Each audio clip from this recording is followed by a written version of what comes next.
Part 1. The massive chamber fell silent as the final vote was cast.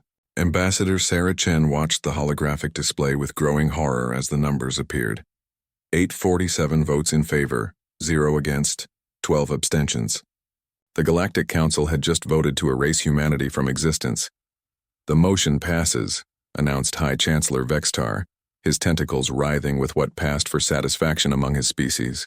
"The eradication protocol is now authorized for immediate implementation against the Terran species." Sarah stood slowly from her seat in the defendants section. Her hands shook as she activated her translator one last time. "Please," she said, her voice carrying across the vast chamber. "We came here in peace. We offered our knowledge, our friendship. We never threatened anyone." A ripple of clicks and chirps filled the air as various alien species communicated among themselves.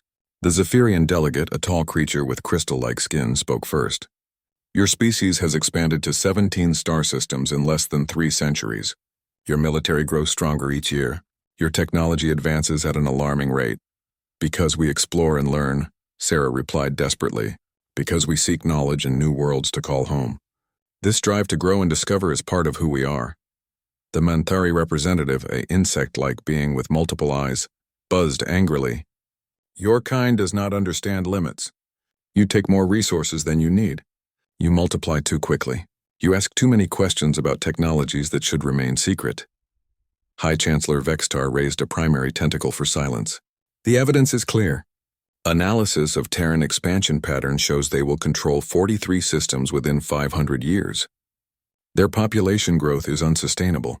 Their military capabilities, while currently inferior to ours, show rapid improvement." Sarah felt tears streaming down her face. "We never attacked anyone. We never broke a single galactic law.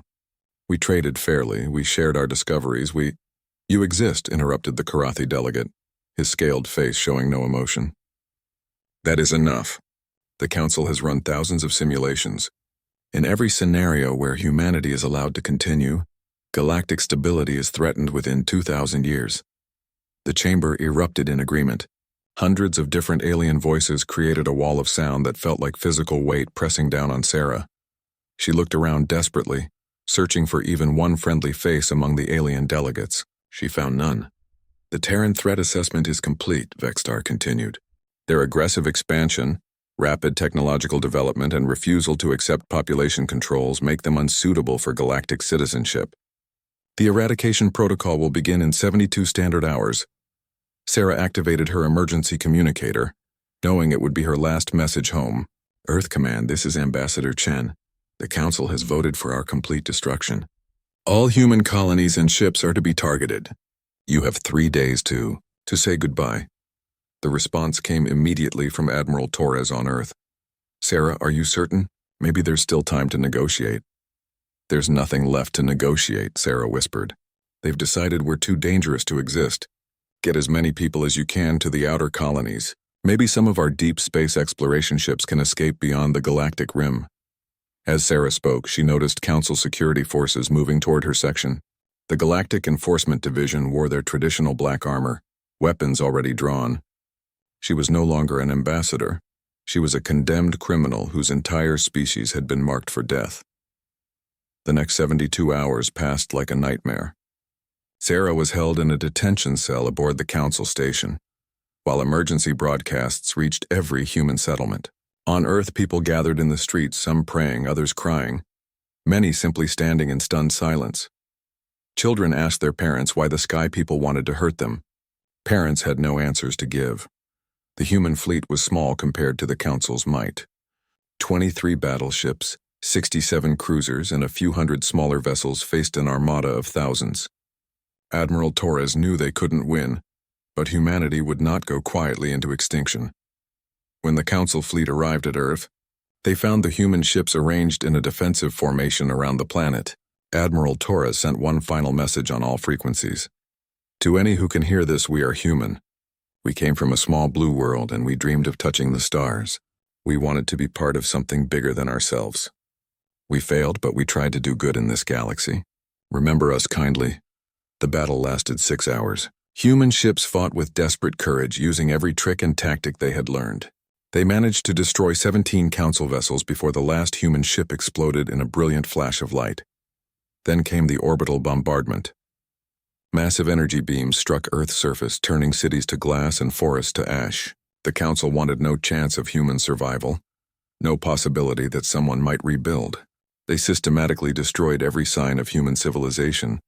Sarah watched from her cell as Earth died. The blue and green world she had known since childhood became a smoking ball of rock and fire. She saw the lights of the cities go out one by one as the bombardment continued. When it was over, nothing moved on the planet's surface, but Earth was only the beginning. Council fleets moved through human space like a plague, hunting down every colony and outpost. Mars fell in 3 hours. The Europa station was vaporized without warning. The mining operations in the asteroid belt were wiped out completely. Some human ships tried to run. A few cargo vessels loaded with refugees fled toward the galactic rim, hoping to escape into dark space. Most were caught and destroyed, but a handful vanished into the vast emptiness between galaxies. The Council was thorough. They checked every human database, tracked every ship registration, followed every trade route. Any alien species that had helped humans was warned never to do so again. Any technology that humans had shared was analyzed and its origins erased from galactic records. 3 months after the vote, High Chancellor Vex Tar made the final announcement. The Terran eradication protocol has been completed successfully. All human settlements have been eliminated.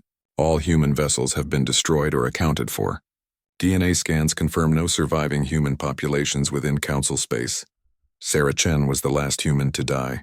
They kept her alive until the end, forcing her to watch reports of each colony's destruction. When the final outpost fell, when the last human ship was tracked down and eliminated, they allowed her to record one final message. "My name is Sarah Chen," she said to the recording device.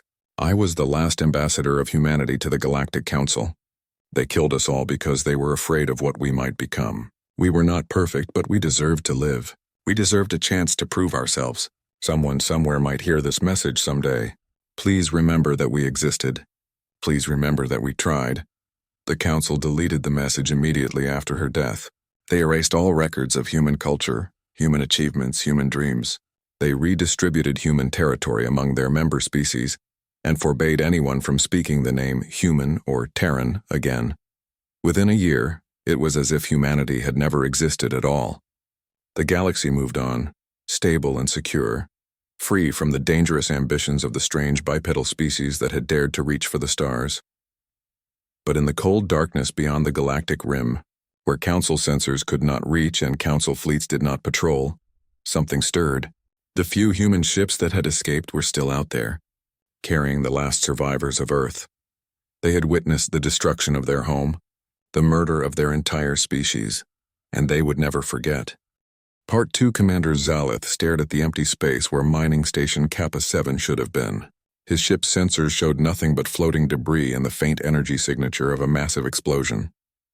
This was the 4th facility to vanish in the Outer Rim territories in just 2 months. "Any distress signals?" he asked his communications officer. "Nothing, sir," came the reply, same as the others. The station was operational at 800 hours yesterday and gone by Oro 900. No emergency transmissions, no calls for help. Zalith's scales rippled with concern. As a Karathi security officer, he had dealt with pirates and raiders before, but this was different. Pirates wanted cargo and prisoners. They didn't simply erase entire stations from existence. "Run another deep scan," he ordered. "Check for any unusual energy readings or weapon signatures." The sensor operator, a young Zephyrian with nervous crystal formations, worked frantically at her console. "Sir, I'm detecting trace amounts of exotic matter residue, but the signature doesn't match any known Council weapon systems. Pirates with advanced technology?"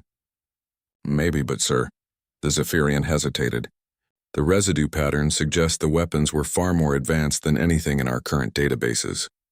This level of sophistication shouldn't exist outside of Council research facilities." 3 sectors away, Captain Torvin of the merchant vessel Golden Dreams was having his own troubles. His ship had been carrying a cargo of rare metals to the industrial world of Nexus Beta when they received an unusual transmission. The message came on an old emergency frequency that hadn't been used in decades. A human voice spoke in perfect galactic standard, offering to buy his entire cargo for triple the market price. But humans had been extinct for over 3,000 years. It has to be a recording, his first officer insisted, some kind of pirate trick using old data files. But Torvin wasn't so sure. The voice had responded to his questions in real time, showing knowledge of current market conditions and shipping routes. When he demanded proof of payment ability, coordinates appeared on his navigation system along with a promise that payment would be waiting. Against his better judgment, Torvin followed the coordinates to an asteroid field in an unmapped system. What he found there made his blood freeze. Hidden inside a massive, hollowed-out asteroid was a shipyard unlike anything he had ever seen. The facility was clearly artificial but built with technology that seemed decades ahead of current Council capabilities. Ships moved through the construction bays with smooth efficiency, their design sleek and predatory. A small vessel approached the Golden Dreams and requested permission to dock. Torvin granted it, curiosity overcoming his fear. When the airlock opened, he found himself face to face with three beings he had only seen in restricted historical files. They were humans. Tall bipedal creatures with pale skin and strange round eyes. They wore advanced environmental suits and carried weapons that hummed with barely contained energy. But it was their expressions that terrified Torvin the most. Cold, calculating, patient. "Captain Torvin," said the lead human in perfect galactic standard, "we appreciate you accepting our offer. Your cargo will help fuel our industrial expansion. But you're extinct," Torvin stammered. "The Council eliminated your species millennia ago." The human smiled, but there was no warmth in the expression. "The Council tried. They very nearly succeeded, but a few of us escaped beyond the galactic rim. We've spent the last 3,500 years growing stronger. What do you want?" "Justice," the human replied simply. "The Council murdered 15 billion of our people and erased our civilization. We intend to make them answer for those crimes." Torvin watched in amazement as his cargo was unloaded by advanced robotic systems. The payment, as promised, was waiting. Credit chips worth more than his ship had earned in the past 5 years. "Why are you paying us so much?" he asked. "Because we want the galaxy to know that humans honor their agreements," the human explained. "Unlike the Council, we don't take what we want by force when peaceful trade is possible." As the Golden Dreams prepared to leave, the human handed Torvin a data chip. "If anyone asks where you got your cargo, tell them the truth. But if you try to report our location to Council authorities, we will know, and we will be very disappointed." The threat was delivered in the same polite tone as everything else, which somehow made it more terrifying. Meanwhile, in the deepest archives of the Council's central computer systems, automated maintenance programs were beginning to encounter strange anomalies. Files that should have been accessible were corrupted. Security protocols were being rewritten by unknown code. Most disturbing of all, sealed historical records about something called Project Terra Null were being systematically accessed and copied. Chief Archivist Moltar first noticed the intrusions during a routine security review. The computer system showed no signs of external attack, but internal data was definitely being manipulated. When she tried to trace the source of the unauthorized access, she found herself locked out of her own systems. A message appeared on her screen in ancient galactic standard. "The truth will be revealed. The guilty will be judged. The dead will be remembered." Moltar tried to report the incident to Council security but found that her communications had been severed. Every time she attempted to send a message, her computer would display the same response. "Message blocked by Order 2847 Sigma Null." She had never heard of Order 2847 Sigma Null. Across the galaxy, similar incidents were becoming more common. Ships vanished without trace. Unknown technology appeared in black markets. Ancient communication frequencies carried impossible messages. Council investigators found evidence of advanced manufacturing operations in uninhabited systems. But the facilities themselves were always gone by the time search teams arrived. High Chancellor Vextar, now an elderly leader in his final term, dismissed the reports as coincidence and paranoia. "Pirates and smugglers have always operated in the Outer Rim," he told the Council Security Committee. "These incidents are nothing new," but Senator Kreath of the Zephyrian delegation was not convinced. Her crystal formations had turned a deep blue with worry as she reviewed the classified reports. "Chancellor, the pattern suggests a coordinated campaign. Someone with advanced technology and detailed knowledge of our security procedures is systematically probing our defenses." "Probing for what purpose?" "I don't know," Kreath admitted. "But whoever they are, They're learning our weaknesses while demonstrating capabilities that exceed our own. The truth was far more complex than any council member could imagine. In the dark space beyond the galactic rim, the descendants of humanity's survivors had built a civilization that spanned dozens of star systems. Hidden cities carved into rogue planets and artificial habitats constructed in the void between galaxies housed millions of humans who had never forgotten the crimes committed against their species. They had learned patience during their long exile. They had studied the Council's technology, culture, and politics for thousands of years. They knew every species' weaknesses, every leader's corruption, every military installation's defenses. Most importantly, they had learned to be better than those who had tried to destroy them. Where the Council ruled through fear and dominance, the humans had built their new society on principles of justice and cooperation. Where Council species hoarded knowledge and resources, humans shared freely among themselves. But they had also learned to be ruthless when necessary. The Council had taught them that the galaxy was a dangerous place where the strong preyed upon the weak. They would not make the mistake of appearing weak ever again. Admiral Elena Vasquez, commander of the human fleet, stood before a holographic display showing the entire galaxy. Her great-great-grandmother had been a refugee from Earth, one of the few thousand humans who had escaped the Council's genocide. Elena carried the genetic memories of that loss, passed down through careful preservation of human DNA. "How many ships are ready for Operation Homecoming?" she asked her staff. 12,000 vessels of all classes, reported her aide. "The fleet has been assembled in the void assembly point beyond sensor range. And our intelligence network? Fully operational. We have assets in place throughout Council space. All major military installations have been mapped. We know the location of every Council fleet, every defensive position, every government facility." Elena nodded slowly. 3,500 years of preparation were finally bearing fruit. The Council had forgotten about humanity, but humanity had never forgotten about the Council. "Begin the final phase," she ordered. "It's time to remind the galaxy that we existed, and it's time to collect the debt they owe us." Part 3, the Grand Assembly of the Galactic Council, met only once every 50 years.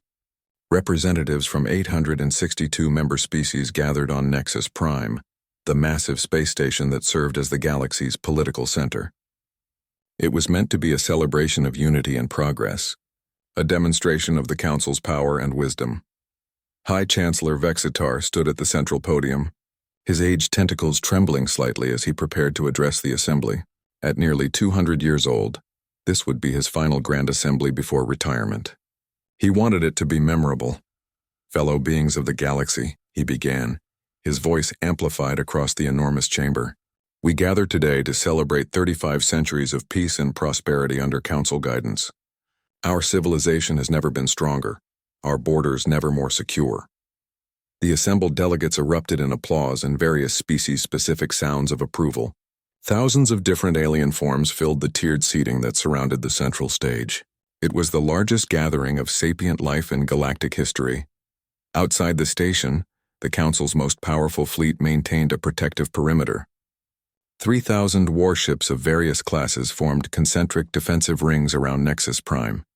The fleet represented the combined military might of dozens of species, armed with the most advanced weapons in known space. Admiral Korthek commanded the defense fleet from his flagship, the massive dreadnought Eternal Victory. His confidence was absolute. No force in the galaxy could threaten this gathering. The Council's enemies had been eliminated long ago. That confidence lasted exactly 14 more minutes. The first sign of trouble came from the outer sensor network. Lieutenant Veltar at the communication station turned toward his admiral with confusion, written across his insectoid features. "Sir, I'm reading massive gravitational distortions at the edge of the system. Multiple contacts appearing simultaneously." "How many contacts?" Admiral Korthek demanded. I'm not sure, sir. The sensors are having difficulty getting accurate readings. The ships are using some kind of stealth technology I've never seen before." On the main display, bright dots began appearing throughout the system. Dozens at first, then hundreds, then thousands. Each dot represented a ship dropping out of faster-than-light travel with impossible precision and coordination. "Sound general alert," Korthek ordered. "All ships to battle stations. Send an immediate report to Nexus Prime." But when he tried to contact the Council station, he discovered that all communications had been severed. Every frequency was filled with strange interference that his technicians couldn't identify or eliminate. Inside the Grand Assembly Chamber, Chancellor Vextar was still speaking when every display screen in the facility simultaneously went dark. Emergency lighting activated as the main power grid flickered and failed. Delegates began shouting in dozens of languages as panic spread through the chamber. Then the screens came back online, showing something that made the entire assembly fall silent. A human face appeared on every display. The being looked young by galactic standards, with pale skin and bright blue eyes. When it spoke, its words were translated into every known language simultaneously. "Citizens of the galaxy," the human said calmly. "My name is Admiral Elena Vasquez of the Terran Exodus Fleet. 3,527 years ago, your council voted to commit genocide against my species. Today we have returned to claim justice." The chamber erupted in chaos. Many of the younger delegates had never heard of humans, while older ones remembered only vague references to an ancient threat that had been eliminated. The very idea that an extinct species could return for revenge seemed impossible. Chancellor Vextar's tentacles turned pale with shock. He had been a junior aide during the original Terran eradication protocol. He remembered the reports confirming that all humans had been eliminated. This had to be some kind of hoax or terrorist attack using stolen historical data. Furthermore, Admiral Vasquez continued, "We have complete records of the original genocide, including the votes cast by each delegate's ancestors. We know which species participated willingly, which resisted, and which simply remained silent while 15 billion humans were murdered." The main display changed to show historical footage that most delegates had never seen. Vote tallies from the ancient council session, images of Earth burning under orbital bombardment, human colonies being systematically destroyed, children crying as their homes were vaporized. "This is impossible," whispered Senator Kriath, her crystal formations turning deep purple with distress. "The humans were all eliminated. We have records confirming their extinction." "You have lies," Admiral Vasquez replied, somehow hearing her comment across the vast chamber. "A few thousand of my people escaped beyond the galactic rim. We spent millennia rebuilding in the dark spaces between galaxies. We learned, we grew, we prepared." Outside Nexus Prime, the Council fleet was discovering just how much humanity had learned. The human ships were unlike anything in galactic records. They moved with fluid grace that defied physics, their hulls seeming to bend light around them. When they fired their weapons, Council ships simply ceased to exist. Admiral Korthek watched in horror as his mighty fleet was systematically dismantled. The humans weren't even trying to fight a proper battle. They moved through his formations like predators among prey, disabling ships with surgical precision. His weapons couldn't lock onto targets that seemed to exist in several dimensions at once. "Sir," his communications officer shouted, "the humans are broadcasting on all frequencies. They're offering surrender terms to any ship that powers down weapons and shields." "Never," Korthek snarled. "All ships concentrate fire on the nearest human vessel." The combined firepower of 300 Council warships struck a single human cruiser. The energy barrage would have vaporized a moon, but when the light faded, the human ship remained untouched. It had somehow absorbed or deflected every shot. The human vessel responded by firing a single beam of silver light. The eternal victory, pride of the Council fleet and symbol of galactic unity, broke apart like a toy. Admiral Korthek died, still unable to understand how his mighty ship had been defeated so easily. Back in the assembly chamber, Admiral Vasquez was still speaking. Her tone remained calm and reasonable, which made her words even more terrifying. "We could have returned in secret and simply destroyed you all," she explained. "Our technology is now far superior to yours. We could have wiped out every Council world before you knew we existed, but we chose not to follow your example." The display showed the battle raging outside. Human ships were carefully disabling Council vessels rather than destroying them. When enemy crews abandoned ship, human rescue vessels moved in to collect survivors. The contrast with the Council's genocide was impossible to miss. However, Admiral Vasquez continued, "Justice must be served. We demand the following. First, the Council will officially acknowledge the genocide committed against humanity and issue a formal apology. Second, reparations will be paid to the descendants of human survivors. Third, a memorial will be built to honor the 15 billion humans who were murdered." Chancellor Vextar found his voice at last. You cannot make demands of the Sovereign Galactic Council. We will never submit to the threats of terrorists. Admiral Vasquez smiled, but there was no warmth in the expression. Chancellor, look around you. Your fleet is gone. Your defenses are disabled. Your communications are under our control. You are surrounded by 12,000 human warships that could reduce this station to atoms in seconds. We are not making threats. We are stating facts. To prove her point, the lights in the chamber dimmed and then brightened again. The humans had complete control over Nexus Prime's systems. They could shut down life support, disable artificial gravity, or open the airlocks whenever they chose. Furthermore, she continued, we have been monitoring your civilization for centuries. We know about the corruption in your government, the illegal weapons research, the slave labor camps hidden in your outer territories. We know which species have been planning rebellion and which ones secretly support our return. The assembly chamber fell silent as delegates realized the implications. If the humans had been watching for centuries, they knew everything. Every secret deal, every hidden alliance, every crime committed in the name of galactic unity. You have 72 hours to consider our demands, Admiral Vasquez announced. The same amount of time you gave my people before beginning their extinction. Use it wisely. The screens went dark again, leaving the assembly in stunned silence. Outside, the human fleet had taken position around Nexus Prime in a perfect defensive formation. They weren't hiding their presence anymore. They wanted the galaxy to see them, to know that humanity had returned. In the chaos that followed, many delegates tried to contact their home governments for instructions. They found that human ships had appeared in every major star system simultaneously. Every council military base, every government center, every important facility was now under observation by vessels that could strike without warning. The humans had planned their return perfectly. In a single coordinated action, they had demonstrated their overwhelming technological superiority while showing remarkable restraint. Part 4, the 72-hour deadline, had passed 3 days ago, and the galaxy was tearing itself apart. In the council chambers on Nexus Prime, what remained of the galactic government was engaged in the most violent debate in its history. Species that had cooperated for millennia now screamed accusations at each other across the assembly floor. The revelation of humanity's return had shattered every alliance and exposed every hidden conflict. The Terrans must be destroyed before they corrupt more of our people, roared General Thakmor of the Karathi military. His scales had turned deep red with rage as he addressed the fractured assembly. Already 17 species have declared support for the human terrorists. If we don't act now, our entire civilization will collapse. Senator Kriath of the Zephyrian delegation stood to respond, her crystal formations glowing with barely controlled emotion. The humans were right about everything. We built our society on the bones of 15 billion innocent people. My own government's archives confirm that we voted for genocide simply because we feared competition. Lies, hissed Ambassador Veltak of the Manthari hive mind. The ancient records were obviously falsified by human infiltrators. No civilized species would support mass extinction without cause.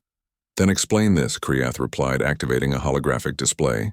The air filled with images from classified government files that had been sealed for over 3,000 years. Video recordings showed council delegates celebrating after the vote to eradicate humanity. Audio files captured private conversations where species leaders discussed dividing human territory among themselves. The evidence was overwhelming and undeniable. The humans hadn't just been eliminated as a threat. They had been murdered for their resources and potential. Young Delegate Marseth of the recently contacted Vorlani species stood up shakily. Her people had only joined the council 50 years ago and knew nothing of the ancient genocide. If this is true, then we are all accomplices to the greatest crime in galactic history. How can we defend something so monstrous? Because the alternative is slavery. General Thakmor snarled. The humans demand reparations that would bankrupt half the galaxy. They want to rebuild their civilization using our resources. They seek revenge, not justice. Outside the station, the human fleet had grown larger every day. More ships arrived from beyond the galactic rim. Their sleek forms unlike anything in council databases. They maintained perfect formation around Nexus Prime, neither attacking nor retreating. Their presence was a constant reminder that the galaxy's balance of power had shifted permanently. Admiral Elena Vasquez watched the council debates from her flagship. Human technology had easily penetrated the station's security, allowing her to monitor every conversation and decision. What she saw both encouraged and disappointed her. "Admiral," reported her intelligence officer, "we're receiving surrender requests from 43 more systems today. The Aquari Republic has offered to turn over all records from the original genocide. The Stellaris Federation is requesting permission to send a formal apology." "And the others?" 78 species are still supporting the old Council leadership. They're mobilizing every available warship for what they're calling the Final Defense Fleet. Intel suggests they're planning a coordinated attack on our positions. Elena nodded grimly. She had hoped that revealing the truth would be enough to bring justice without further bloodshed. But some species would apparently choose war rather than admit their guilt. What about the younger species? The ones that weren't involved in the original genocide? Mixed reactions, the officer replied. Some are horrified and want to help us rebuild. Others are afraid that association with humans will make them targets for retaliation from the old power structure. The division wasn't just between species, it was cutting through entire civilizations. On the industrial world of Corvani Prime, riots had broken out between those who supported human demands for justice and those who wanted to maintain the status quo. The Zephyrian crystal cities were experiencing similar unrest as younger generations confronted their ancestors' complicity in genocide. Most dramatic was the situation developing in the Karathi Empire. Emperor Graktesh had publicly declared his intention to fight humanity to the end, but his own military was fragmenting. General Sektar, commander of the Third Fleet, had defected to the human cause along with most of his ships. He now broadcast regular messages explaining why he could no longer serve a government built on mass murder. "My ancestors voted to kill every human man, woman and child," General Sektar said in one transmission that was spread across the galaxy. "They did this not for protection but for profit. They wanted human worlds and resources. I will not continue to serve leaders who celebrate genocide." Similar defections were happening throughout Council space. The human revelation had forced every species to confront uncomfortable truths about their history. Many discovered that their governments had lied to them for millennia about the nature of the Terran Eradication Protocol. Meanwhile, in the depths of space beyond the galactic rim, humanity's true civilization was finally being revealed to the galaxy. Reporter crews from neutral species were being allowed to visit human settlements and document what they found. The images were stunning. Cities of crystal and metal floating in the void between stars. Vast agricultural ships that fed millions of people while traveling through dark space. Research stations where human scientists worked to unlock the secrets of the universe. Most impressive were the people themselves. The humans had spent 3,500 years perfecting their society. They had eliminated poverty, war, and environmental destruction. Their technology was clean and sustainable. Their government was based on consensus and cooperation rather than domination. "This is what we could have had," whispered Dr. Morwin, a Zephyrian scientist who was touring a human research facility. "If we had welcomed them instead of destroying them, we could have learned from each other. We could have built something beautiful together." The human scientist showing her around, Dr. James Chen, was the great-great-grandson of the last human ambassador to the Council. "It's not too late," he said gently. "We didn't return for revenge alone. We came back because we believe the galaxy can be better than it was." But not everyone shared that optimism.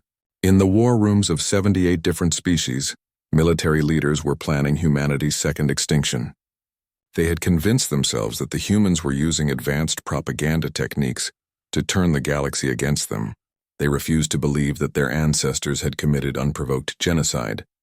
Admiral Korthvan, who had replaced his dead predecessor as fleet commander, was coordinating the massive alliance against humanity.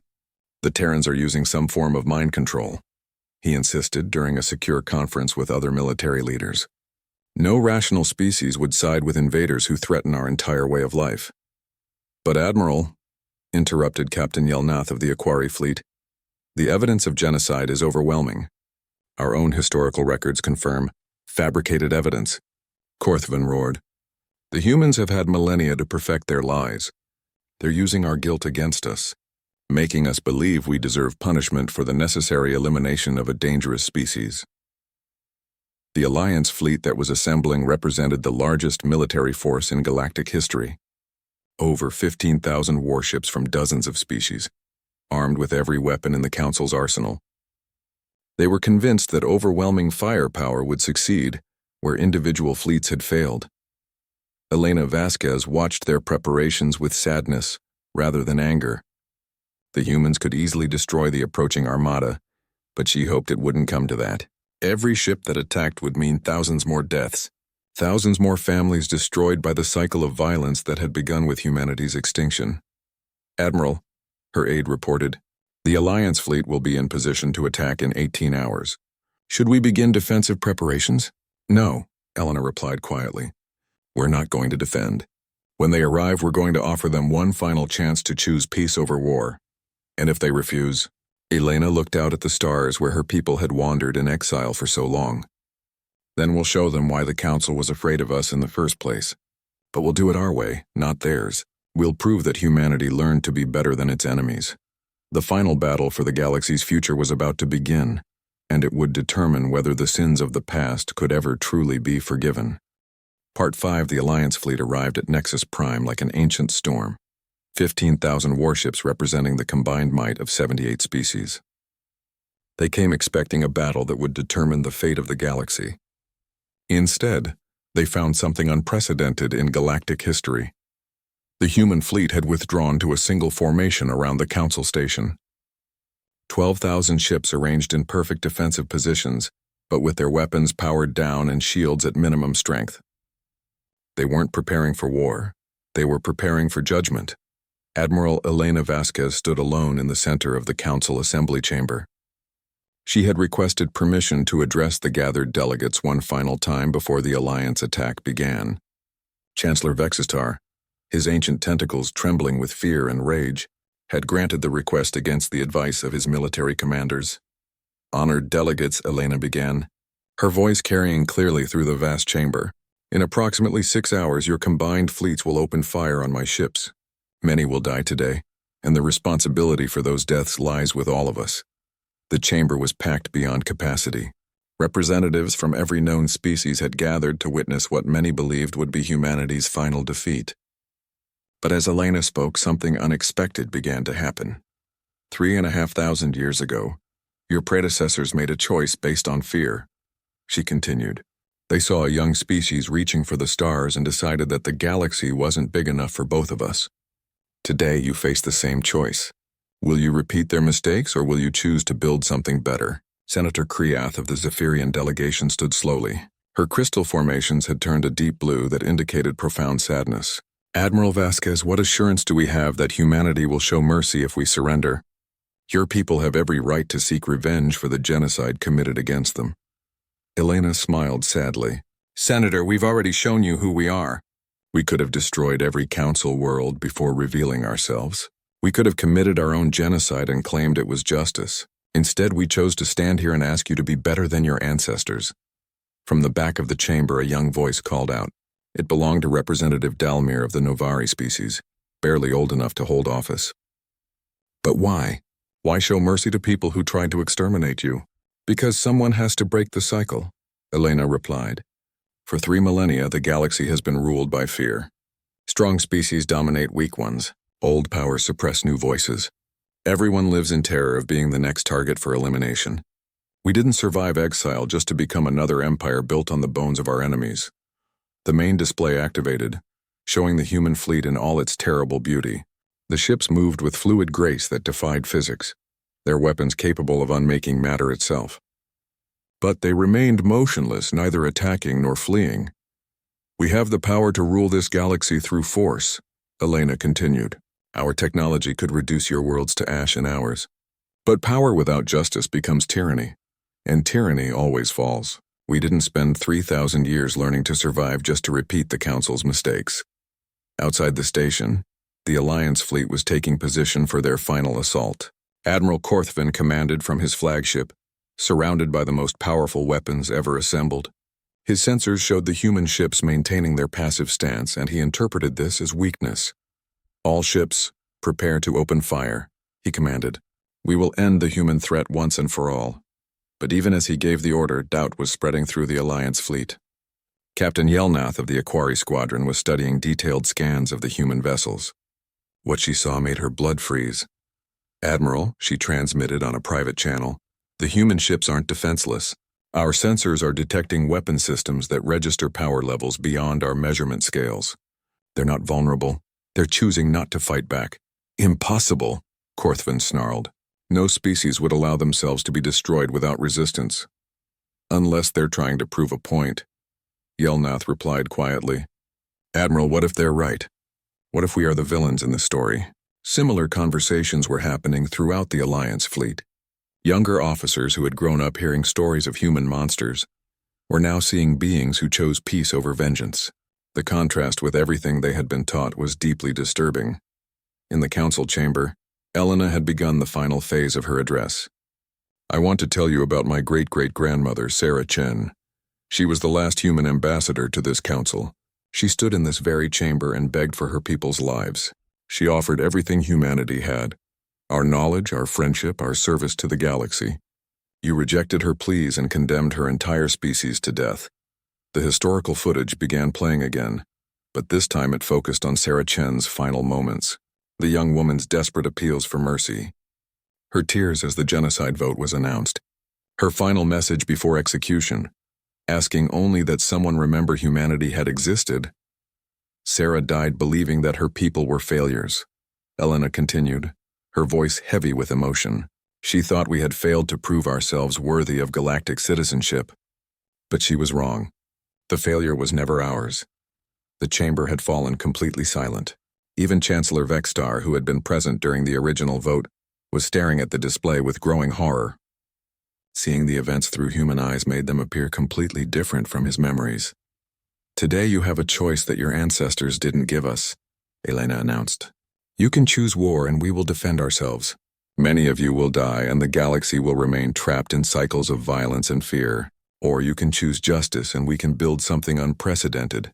A civilization based on cooperation instead of domination. Representative Dalmir stood again, his young voice cutting through the tension. What exactly are you asking for? What would human justice look like? Elena gestured, and a new display appeared showing detailed proposals that human scholars had spent decades developing. First, acknowledgement. The galaxy must officially recognize that genocide was committed and that it was wrong. Second, education. The true history must be taught so that future generations understand the cost of letting fear override justice. Third, reparations. Not punishment, but rebuilding. The species that profited from our extinction will help fund the restoration of human civilization. Fourth, prevention. New laws and institutions to ensure that no species can ever again be eliminated simply for being different. And finally, Elena concluded, cooperation. We offer to share our technology and knowledge freely with any species willing to join us in building a better galaxy.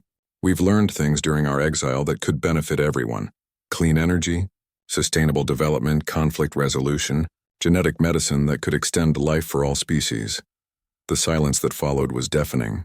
For the first time in galactic history, a powerful species was offering partnership instead of demanding submission. Chancellor Vextar rose slowly from his seat. At nearly 200 years old, he was one of the few beings alive who remembered the original genocide vote. Admiral Vasquez, he said, his voice barely audible. I was there when your ambassador died. I was young and believed we were protecting the galaxy from a dangerous threat.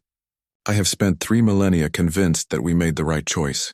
He paused, his tentacles writhing with emotion. I was wrong. We were all wrong. The Terran eradication protocol was not protection. It was murder on an unimaginable scale. I formally apologize to you and to the memory of the 15 billion humans we killed. The admission sent shockwaves through the chamber. If Chancellor Vextar, symbol of council authority, was acknowledging the genocide, then the official version of history was indeed a lie. One by one, other delegates began to stand.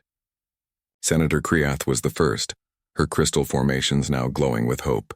The Zephyrian Republic formally acknowledges our guilt and accepts responsibility for our role in the human genocide. We pledge our support for justice and reparations. Representative Dalmir was next, speaking for his entire generation. The younger species who knew nothing of these crimes demand that justice be served. We cannot build our future on a foundation of mass murder. The momentum was building. Delegate after delegate stood to acknowledge their people's guilt and pledge support for human demands. Not all of them. Many species remained seated in defiant silence. but enough to represent a new majority in the galactic government. Outside, Admiral Korthvan watched in growing rage as his alliance began to fracture. Ship after ship was withdrawing from the attack formation, their crews unwilling to fire on beings who had shown such restraint. "All loyal ships, open fire immediately," he commanded. "Destroy the human terrorists before they corrupt more of our people." But fewer than half of his fleet responded. 3,000 ships opened fire on the human formation, while over 10,000 vessels refused the order or actively moved to protect the humans. The battle was brief and decisive. Human defensive systems effortlessly absorbed the Alliance barrage while their own weapons responded with surgical precision.